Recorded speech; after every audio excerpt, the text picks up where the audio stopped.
The abandoned house of the ancestors, deep in the heart of an old African village where baobab trees stood like ancient guardians and the wind carried whispers of the past, there was an abandoned house that no one dared to enter. It was said to belong to a great chief who vanished without a trace many years ago. The villagers believed the house was cursed, haunted by spirits of those who had lived there before. One evening, a young boy named Kwame sat by the village fire listening to the elders tell stories about the house. "No one has set foot inside for decades," the old griot said, his voice heavy with warning. "Anyone who does never returns the same." Kwame, filled with curiosity and courage, decided to uncover the mystery. Under the cover of night, he approached the house, its wooden doors cracked and its walls covered in creeping vines. The moonlight cast eerie shadows, and the air inside was thick with the scent of age and dust. As Kwame stepped inside, the floor creaked beneath his feet. Strange whispers filled the air, voices speaking in a language he did not understand. He saw faded paintings on the walls, showing warriors, kings, and queens from a time long forgotten. Then, in the dim light, he noticed a mirror covered in dust. As he wiped it clean, his reflection changed. He was no longer a boy, but a mighty warrior dressed in golden robes, holding a spear with glowing engravings. Suddenly, a deep voice echoed in the room. "You have come to awaken the spirits of your ancestors," it said. Before him stood a towering figure, his skin dark as the night, his eyes burning with wisdom. It was the lost chief, trapped in time. "The village has forgotten us," the chief said. "But you, young Kwame, have the blood of the ancestors in your veins. You must remind them of who they are." Kwame listened as the spirits told him the history of the land, of warriors who protected it, of traditions long lost. When he stepped out of the house at dawn, he was changed. The villagers gasped at the sight of him. His eyes now held the glow of ancient wisdom. From that day, Kwame became a storyteller, passing down the forgotten history of his people. The abandoned house was no longer feared but revered as a sacred place of knowledge. And on quiet nights, when the wind whispered through the trees, the villagers swore they could hear the spirits of the ancestors, singing songs of old, proud that their stories had found a voice once more. Kwame's return from the abandoned house changed everything. The once feared ruins were now a sacred place, a living testament to the ancestors. The elders, who had once warned him against entering, now gathered there to listen as Kwame spoke of the ancient warriors, the wisdom of the lost chief, and the secrets that had been hidden for generations. But something strange began to happen. The more Kwame spoke, the more the house seemed to change.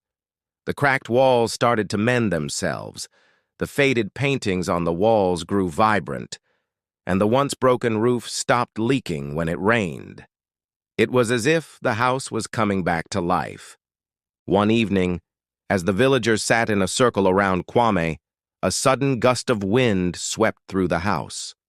The candles flickered wildly, and a low hum filled the air. The voice of the lost chief echoed once more. "You have awakened the past, but your journey is not yet complete," the voice said. "One last task remains." The villagers gasped. "What task?" Kwame asked, his voice steady despite the weight of the moment. "You must find the ancestral stone, a relic that holds the spirit of our people," the chief's voice explained. "It was stolen long ago, hidden deep within the forbidden forest of the forgotten. Without it, our history will fade once more." The villagers murmured in fear. No one had dared enter the forest of the forgotten in generations. Legends spoke of shadowy figures, strange lights, and voices that lured travelers into madness. But Kwame knew he had no choice. That night, he set off alone, carrying only a lantern and his grandfather's old staff. The forest was unlike anything he had ever seen.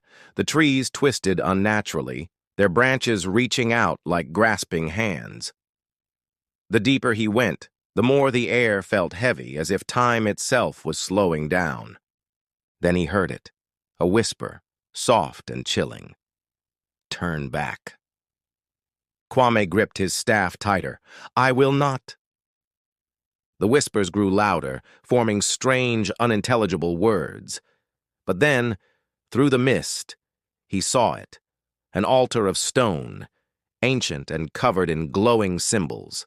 And at its center lay the ancestral stone, pulsing with a golden light.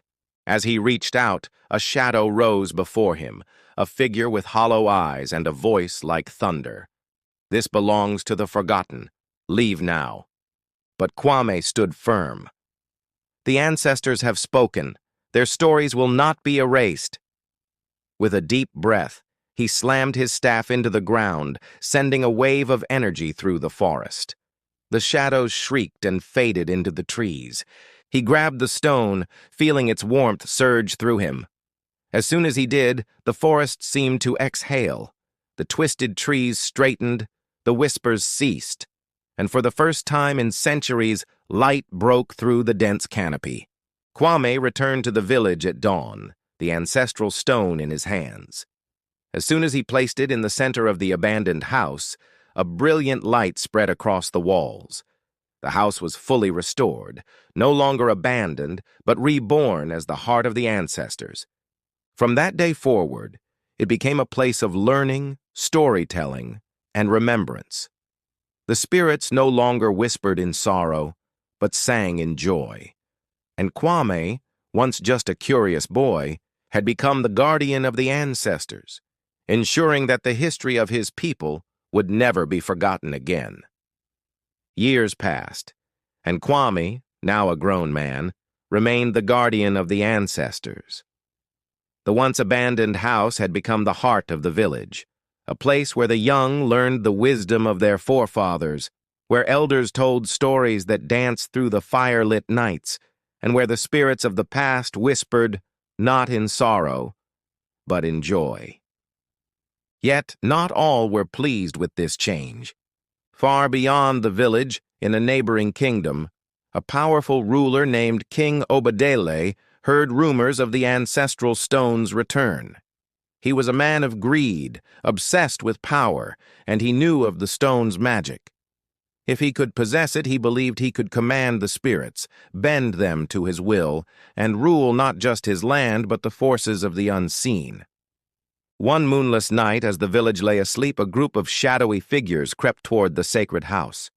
Their leader, General Django, a warrior loyal to King Obadele, carried a charm of dark magic, a relic stolen from a distant land. As they approached the house, the walls trembled as if sensing danger. A low hum filled the air, and the torches flickered wildly.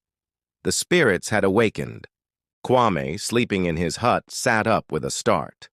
A deep voice echoed in his mind, the voice of the lost chief. "They come to steal what is ours.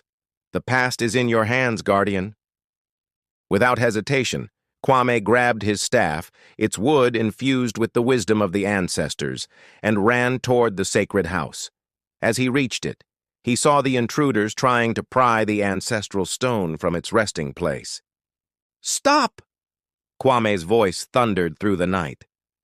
The warriors turned, their eyes gleaming like hungry jackals. General Django stepped forward, his lips curling into a smirk. "You think you can stand against us? We have the power of kings. That stone does not belong to you alone. It belongs to those who have the strength to claim it." Kwame stood tall. "It belongs to the spirits, to the people, to the ones who remember." With a flick of his wrist, Django threw the dark charm toward Kwame.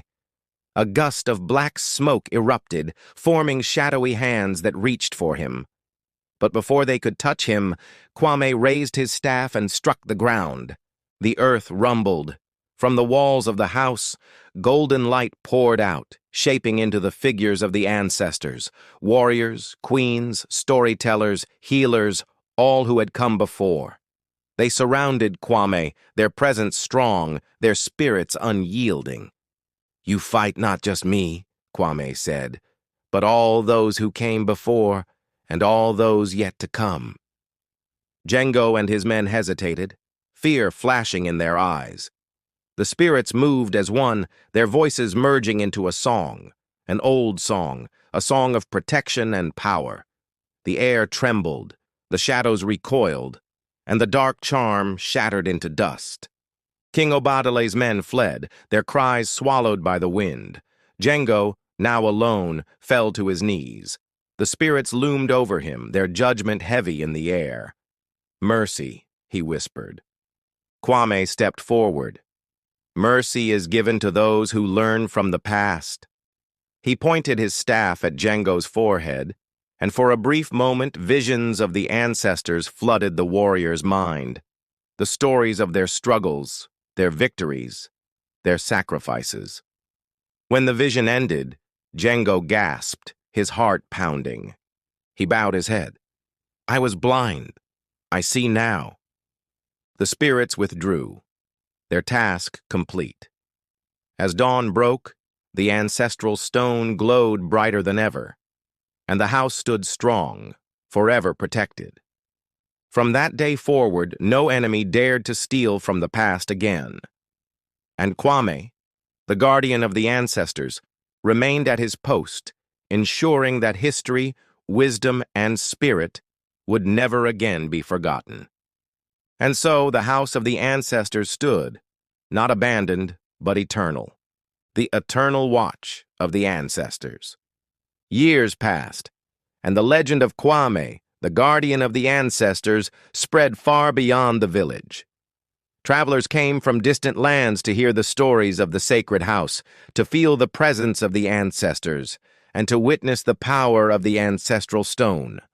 Kings, scholars, and warriors alike sought wisdom from Kwame, but he remained humble, knowing that he was merely a keeper of the past, not its master.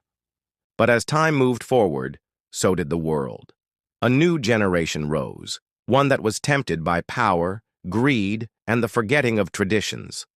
One fateful season, the village welcomed a stranger, a young man named Damu, whose heart burned with ambition. Unlike the others who came to learn, he came seeking control. He had heard whispers that whoever possessed the ancestral stone could wield the power of the spirits, bending them to his will. Damu stood before Kwame, his eyes gleaming with desire. "You have held the stone for long enough, old one," he said. "It is time for a new guardian, one who will not only protect the past, but use it to shape the future. I will take the stone." The villagers gasped. No one had ever dared to challenge Kwame in this way. Kwame studied the young man carefully. He saw something familiar in him, the same fire of curiosity he once had.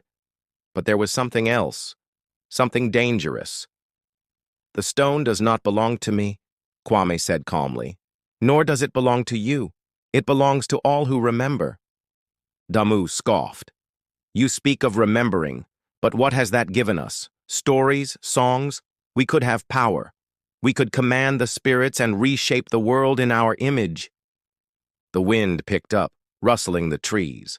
The sky darkened as if the ancestors themselves listened. Kwame's grip on his staff tightened. "You do not seek wisdom. You seek dominion. And that is not the way of the ancestors." Damu's lips curled into a smirk. "Then you leave me no choice." With a sudden burst of energy, he lunged toward the ancestral stone. The moment his fingers brushed its surface, a shockwave rippled through the house. A deep rumbling echoed from the walls, and the spirits that had once guarded the place screamed in warning. The ground beneath Damu split open, and a shadowy hand, dark, ancient, and twisted, rose from the depths. The villagers cried out in terror as an unseen force pulled Damu into the void, his screams swallowed by the air. Kwame stepped forward, his voice steady despite the chaos. "The ancestors have passed their judgment." He lifted his staff, and the ground sealed itself once more, leaving no trace of the darkness that had almost consumed them all. Silence fell over the village. The spirits, once disturbed, now hummed in approval. The villagers bowed their heads in reverence, realizing the truth. The past is not a tool for conquest. It is a guiding light, a beacon of wisdom, a lesson to be honored, not controlled. From that day on, the village vowed to never forget. The young were taught not only the stories of old, but the lesson of Damu's fall, a warning that power without wisdom leads only to ruin. And so, Kwame remained the guardian, watching over the house, the stone, and the spirits. But every now and then, when the wind howled through the trees, some swore they could still hear a distant voice whispering from the depths, a voice warning those who dared to forget. The return of the forgotten. Years turned into decades, and Kwame, the guardian of the ancestors, grew old. His hair turned silver like the moonlight, and his once strong hands now trembled as he held his staff of wisdom. Yet his spirit remained unshaken, for the house still stood, the ancestral stone still glowed, and the stories still lived. But something changed. The world outside the village was shifting. The land that once thrived under the protection of the ancestors began to weaken. Crops withered, rivers ran dry, and the once clear skies grew clouded with uncertainty. The village elders knew something was wrong. The spirits were restless. Then, on the night of the red moon, the ground quaked beneath the village, and a chilling wind howled through the sacred house. The torches flickered violently, and the walls, once sturdy, began to crack. And then the whisper returned. "You thought we were gone, but the forgotten never truly vanish." Kwame's heart tightened. He recognized the voice. It was Damu. The villagers gathered in fear, their eyes darting toward the sacred house as a dark mist began to rise from the ground. The air felt heavy, thick with an ancient force, one that had been locked away long ago. From the mist, a figure emerged, Damu. But he was no longer the ambitious young man who had once sought to steal the ancestral stone. His form was twisted, his once bright eyes now black voids. The shadows clung to him like a cloak, shifting and moving unnaturally. "The ancestors rejected me," he spoke, his voice layered with darkness. "But I have learned what they feared most. The past is not unshakable. It can be rewritten." Kwame stood tall, though his old bones ached. "You do not belong here, Damu." Damu grinned. "Neither do they." He raised his hand, and the darkness behind him swirled. From it, warriors of shadow emerged, spirits not of the ancestors but of the forgotten ones. Those whose names had been erased, whose stories had been silenced. The villagers screamed as the dark spirits charged toward the sacred house, their ghostly weapons gleaming with unnatural energy. Kwame knew what he had to do. He lifted his staff and slammed it against the earth. "Ancestors, hear me!" The ground rumbled, and from the depths of the sacred house, golden light erupted. The true spirits, warriors, queens, griots, and healers rose to meet the dark ones. The battle of the remembered and the forgotten had begun. Swords clashed, the air filled with the echoes of both fury and wisdom. The village itself seemed to tremble under the weight of the conflict. Damu, now a shadow of himself, advanced toward the ancestral stone. "You cannot stop me, old man," he sneered. "The past belongs to those strong enough to shape it." Kwame took a deep breath. His time as guardian had prepared him for this moment.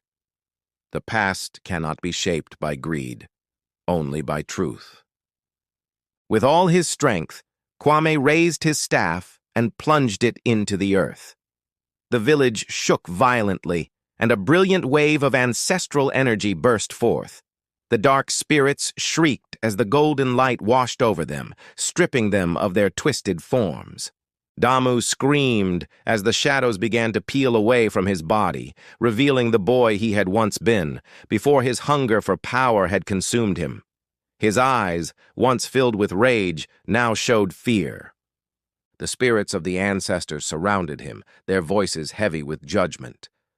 "You sought to erase us, but now you will be the one forgotten." With one final cry, Damu and the last remnants of his darkness faded into nothingness, swallowed by the very void he had once tried to control. The battle was over. The sacred house stood firm, its walls glowing with the warmth of the ancestors' victory. Kwame, exhausted, collapsed to one knee. The villagers rushed to his side, but he simply smiled. He looked toward the sky, where the first rays of the sun were beginning to break through the clouds. The land would heal. The village would thrive. But his time as guardian was ending. That evening, under the watchful eyes of the spirits, Kwame passed his staff of wisdom to a young girl named Zuri, whose heart was strong and whose spirit was pure. "You are the new guardian now," Kwame whispered to her. "Protect the past, so the future may never forget." And with that, Kwame, the greatest guardian of the ancestors, closed his eyes and joined the spirits, his name forever etched in the stories of his people. The house of the ancestors stood, not abandoned, but eternal. The rise of the new guardian. The village mourned the passing of Kwame, the guardian of the ancestors, yet they knew his spirit lived on, watching over them. His name was whispered in reverence, his story told to every child, and his wisdom carried in the hearts of all who had known him. Now the burden of protecting the past had fallen upon Zuri, a young girl barely 17, but chosen by the ancestors themselves. With the staff of wisdom in her grasp, she felt the echoes of generations flow through her veins. For a time, the village was at peace. The land healed, the people thrived, and the sacred house stood as a beacon of history and strength. But Zuri knew, peace never lasts forever. One evening, as she stood before the ancestral stone, she felt a shift in the air. The wind whispered strange words, the flames of the torches flickered erratically, and the spirits within the house grew silent. Something was coming. That night, a shadow fell over the village. It came not from men, nor from spirits, but from something far older, a force that had been sealed away long before even the ancestors had walked the land. A storm rolled in, darker than any seen before, and within its swirling clouds a figure emerged. A woman, cloaked in deep blue, her hair woven with golden beads, her eyes as piercing as the night sky. "I am Nyoka, the keeper of forgotten names," she said, her voice carrying through the village like a song. "I have watched as the ancestors have held their stories close, but now it is time for the lost to return." The villagers trembled, for they knew of her from the oldest legends, the spirit who gathered the names of those erased from history, the guardian of those who had been cast out, silenced, and abandoned. Zuri stepped forward, gripping the staff. "The past is remembered here," she said boldly. "It is not forgotten." Nyoka's lips curled into a smile. "No, child. The past is selective. Your ancestors speak of heroes, warriors, rulers.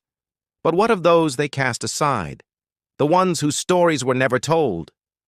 She raised her hand, and suddenly the air was filled with whispers. Thousands of voices speaking at once, names lost to time, forgotten by history.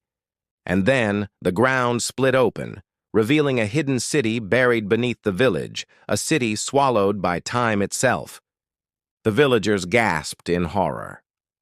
"This place, it was never meant to be found," the elders murmured. Zuri stared in awe. The ruins stretched deep into the earth, filled with crumbling structures, broken statues, and spirits who had no names. Nyoka turned to her. "You are the guardian now, Zuri. Do you have the courage to face the past you were never taught?" The weight of the moment settled on Zuri's shoulders. She had always believed that the sacred house held all the truth of history.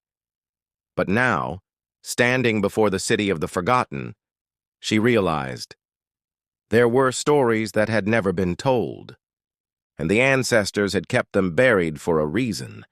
She knew what she had to do. With the staff in hand, she stepped forward, ready to descend into the depths of the forgotten, to uncover the truths hidden in the shadows, to face the spirits left behind, and to decide which stories deserve to be remembered.